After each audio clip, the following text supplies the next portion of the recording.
কোন এক ভাইয়া কমেন্টস করছেন, আমার লিঙ্গের আগা মোটা গোড়া চিকন এবং শক্ত হয় না, কারণ কি এবং এর সমাধান কি জানাবেন প্লিজ। ধন্যবাদ ভাইয়া সুন্দর একটা কমেন্টস করার জন্য। দেশের এবং প্রবাসের ভাই বোনদের প্রতি সালাম। আসসালামু আলাইকুম। আমি প্রভাষক ডাক্তার রিক্তা পারভিন, হোমিওপ্যাথি এবং আয়ুর্বেদিক চিকিৎসক। তো এই কমেন্টসটা কিন্তু অনেকেই করে থাকেন, অধিকাংশ পুরুষ। এখন শুধু পুরুষই এটা করেন না, মহিলারা বলে থাকেন যে আমার হাজব্যান্ডের লিঙ্গের আগামোটা গোড়া চিকুন, সহবাসে গেলে অনেক কষ্ট হয়, ব্যথা লাগে। অনেক স্বামীরাও এটাই বলে থাকেন যে লজ্জা লাগে পার্টনার স্ত্রীর কাছে যাইতে। আবার সহবাসে গেলে দেখা যায় যে আহ, আহ, স্ত্রী ব্যথা অনুভব করছে ইত্যাদি। তো এবং গোড়া শক্ত হচ্ছে না, ভেতরে প্রবেশ করলে এমনিতেই নেতিয়ে বেড়ে চলে আসে, শক্ত হয় না। তো এই কারণটা কি? আসলে কারণটা আপনারা কিন্তু নিজেই জানেন, আপনিও জানেন যে এর কারণটা কি। কিছু কিছু বদ অভ্যাসের কারণেই কিন্তু এই সমস্যা হয়ে থাকে। আবার কারোর দেখা যাচ্ছে জেনেটিক কারণ থাকে, বংশগত কারণ থাকে।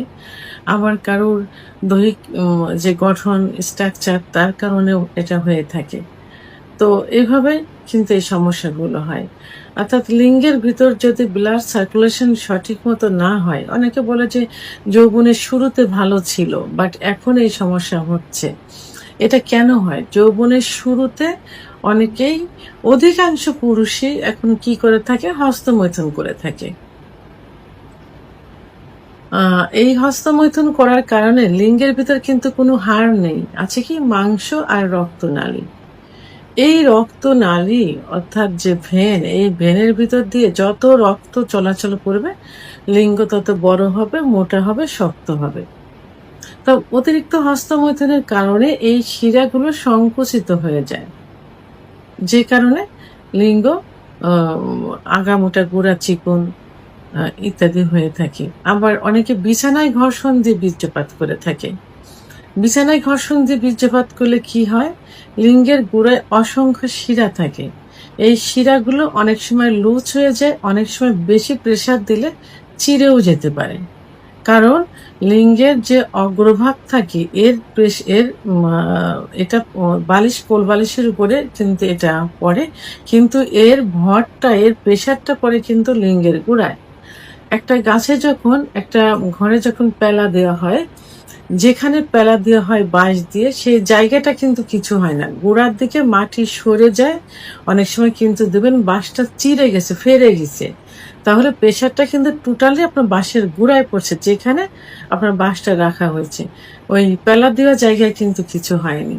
অনুরূপভাবে লিঙ্গের মাথাটা পড়বে বালিশ, কোল বালিশের উপরে, এবং ভরটা পড়বে কিন্তু গোড়ায়। সেহেতু এই গোড়া আস্তে আস্তে চিকুন হতে থাকে, মাথার দিকে মোটা হতে থাকে, এবং যখন এটা ধীরে ধীরে কিন্তু প্রকাশ পায়। যখন সহবাসে যাওয়া হয় তখন সামনের দিকে মনে হয় যে বল পাচ্ছে, গোড়ার দিকে মনে হয় যে নিস্তেজ হয়ে যাচ্ছে, কারণ শিরাগুলো লুজ হয়ে যাওয়ার কারণে। আবার অনেকে সমকামিতা করে থাকে। আল্লাহ তাআলা নির্দিষ্ট একটা জায়গা দিয়েছেন সহবাসের জন্য, মহিলাদের যোনিপথ, পুরুষের পুরুষাঙ্গ। এর স্ট্রাকচারটা কিন্তু সেইভাবেই থাকে। যখন সমকামিতা করা হয় তখন কিন্তু যে যে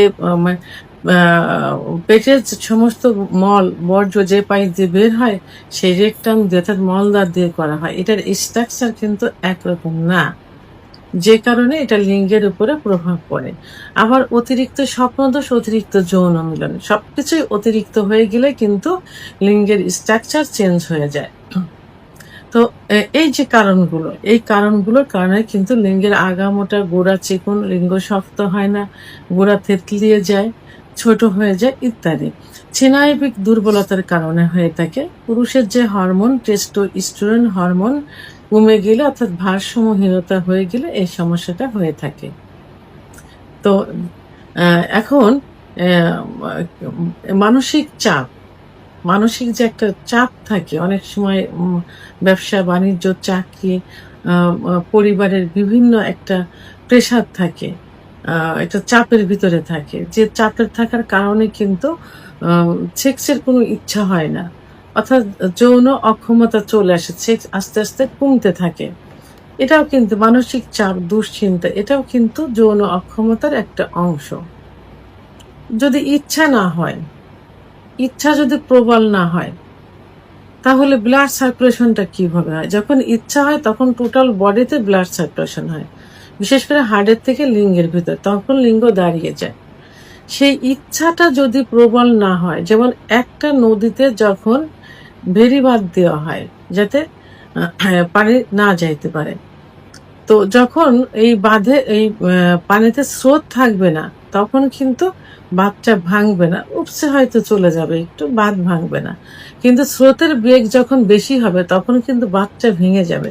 তাহলে আপনার ইচ্ছা শক্তি যদি বেশি হয়, লিবিডো যদি বেশি হয়ে থাকে, তাহলে কিন্তু আপনার ব্লাড সার্কুলেশনটা কিন্তু হবে। সেহেতু ইচ্ছা শক্তি বাড়াতে হবে। তো মানসিক দুশ্চিন্তা, প্রেশার থাকলে, স্ত্রীর সঙ্গে সম্পর্ক ভালো না থাকলে, স্ত্রীকে পছন্দ না হলে, পরকীয়া করলে, তাহলে কিন্তু এইটা থাকবে না, তাহলে লিঙ্গ উত্থানও হবে না। আবার ধূমপান, মদ্যপান ইত্যাদি করার কারণে কিন্তু লিঙ্গের ব্লাড সার্কুলেশন কিন্তু, ব্লাড সেলগুলো কিন্তু নষ্ট হয়ে যায়, তখন ব্লাড সার্কুলেশনটা হবে না। সেহেতু এই ধূমপান, মদ্যপান, নেশা জাতীয় থেকেও কিন্তু লিঙ্গে খর্বতা চলে আসবে। ঘুম সঠিক মানে ঠিক মতো ঘুম না হওয়া ইত্যাদি থেকে। তা এখন এইসব কারণে কিন্তু লিঙ্গের খর্বতা, আগামোটা, গোড়া চিকন, লিঙ্গের গোড়ায় শক্তি না পাওয়া, অর্থাৎ লিঙ্গ শক্ত না হয়, এসব কারণে হয়ে থাকে। তো এর জন্য কি করতে হবে? এর জন্য আপনি একজন অভিজ্ঞ সম্পন্ন রেজিস্টারকৃত হোমিওপ্যাথি আয়ুর্বেদিক ডাক্তারের শরণাপন্ন হবেন, কারণ একমাত্র হোমিওপ্যাথি আয়ুর্বেদিক চিকিৎসায় কিন্তু এটা ঠিক করা সম্ভব। অনেকের ধারণা যে হোমিওপ্যাথি আয়ুর্বেদিকের পার্শ্ব প্রতিক্রিয়া নেই, এটা ভুল ধারণা। কারণ হোমিওপ্যাথি আয়ুর্বেদিকেও পার্শ্ব প্রতিক্রিয়া আছে এবং অন টাইম ট্যাবলেট আছে, তবে এর চিকিৎসা আছে যে অন্য পদ্ধতিতে, যেটাতে খুবই কম। তো একজন ডাক্তারের উপর নির্ভর করবে ডাক্তার আপনাকে কি চিকিৎসা দিবেন। আপনাকে অন টাইম দিয়ে ওনার নামটা মানে প্রথমেই অর্জন করতে চান, না আপনাকে ভালো করতে চান, তো সেহেতু ডাক্তারের উপরে এটা নির্ভর করবে। তো আপনি এই জাতীয় ডাক্তারের শরণাপন্ন হন, আর ডাক্তার আপনার কিছু পরীক্ষা নিরীক্ষা দিবেন, পরীক্ষার মাধ্যমে কনফার্ম হবেন যে আপনার সমস্যাটা কি, কেন হচ্ছে না, এবং আপনার কিছু কারণ শুনবে, কিছু লক্ষণ দেখবে, সেই কারণগুলোর উপর ভিত্তি করে এবং রিপোর্টের উপর, প্যাথোলজিক্যাল রিপোর্টের উপরে ভিত্তি করে যে কারণ, সেই কারণগুলো আপনাকে বন্ধ করতে হবে। পূর্বে যেগুলো বললাম, হস্তমৈথুন, বিছানায় ঘর্ষণ, স্বপ্নদোষ, মানসিক দুশ্চিন্তা, ওয়াইফের সাথে দূরত্ব বজায় রাখা ইত্যাদিগুলো ঠিক করতে হবে। স্বামী স্ত্রীর সম্পর্ক উন্নয়ন করতে হবে। অনলাইনে পাওয়া অজানা তোল বা স্প্রে ব্যবহার করবেন না। পর্নোগ্রাফি দেখা যাবে না। সহবাসে অতিরিক্ত চাপ দেওয়া যাবে না। ভিডিওটি সম্পর্কে যদি কোনো মতামত থেকে থাকে অবশ্যই কমেন্টসের মাধ্যমে জানাবেন। আর ভিডিওটি ভালো লাগলে লাইক, কমেন্ট, সাবস্ক্রাইব করে আমার সঙ্গে থাকুন। আল্লাহ হাফেজ।